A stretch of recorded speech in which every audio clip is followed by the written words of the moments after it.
Doctor Babasaheb Ambedkar वसाहतमध्ये sector 22 Nigdi येथील वंचित बहुजन आघाडीचे उमेदवार ह्या ठिकाणी उभा आहेत। तरी वंचित बहुजन आघाडीचे आपले राजू भाऊ गायकवाड हे इलेक्शनला इथं सामोरं जात आहेत। ते आता बोलतील। बोला राजू। जय भीम, जय संविधान। डॉक्टर बाबासाहेब आंबेडकर सगळ्या महापुरुषाला अभिवादन। जे आमचे 41 ह्या पिंपरी शहरामध्ये 41 उमेदवार दिलेले आहेत वंचित बहुजन आघाडीचे। तर त्या सेक्टर 22 मध्ये निगडीत चारही आमचे उमेदवार वंचित बहुजन आघाडीचा पॅनल आहे। तर आम्ही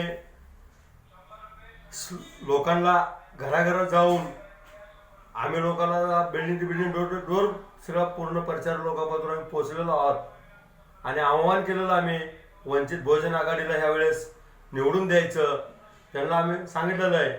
पुढे सांगतो, ह्यावेळेस आम्ही वंचित बहुजन आघाडीचे चारही उमेदवार निवडून आणणार आहेत।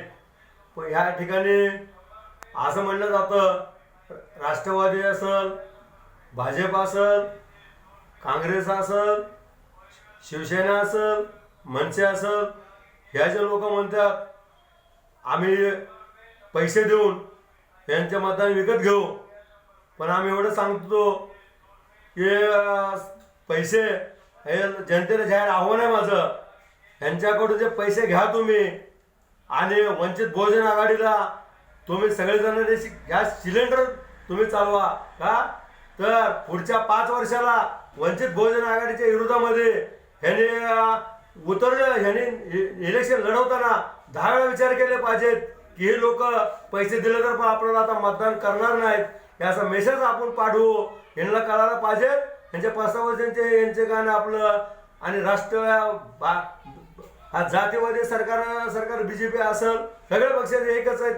मी करतो मारल्यासारखं, तू कर रडल्यासारखं म्हणतात। यांच्या पासून मस्ती उतरल्याशिवाय त्यावेळेस राहणार नाहीत। आम्ही एवढं सांगतो, सगळ्या सेक्टर नंबर 22 मधले डॉक्टर बाबासाहेब आंबेडकर वसाहतीमधील सगळ्या माझ्या बंधू आणि बंधूंना सगळ्याला जाहीर आवाहन करतो, वंचित बहुजन आघाडीचे चारही उमेदवारांना आमच्या गॅस सिलेंडरचं मतदान समोरचं बटन दाबून तुम्ही विजय करा आणि प्रस्तावित आहे जे उमेदवार आहेत आम्हाला मी यांना सांगतो, एक मतदान वंचितला आणि एक मतदान वंचितला आणि हटवा आपले इथले काय ना आपलं बाकीचे भाजप सरकार आहे ते या दलिंदर सिंहला जय भीम, जय संविधान, जय भारत।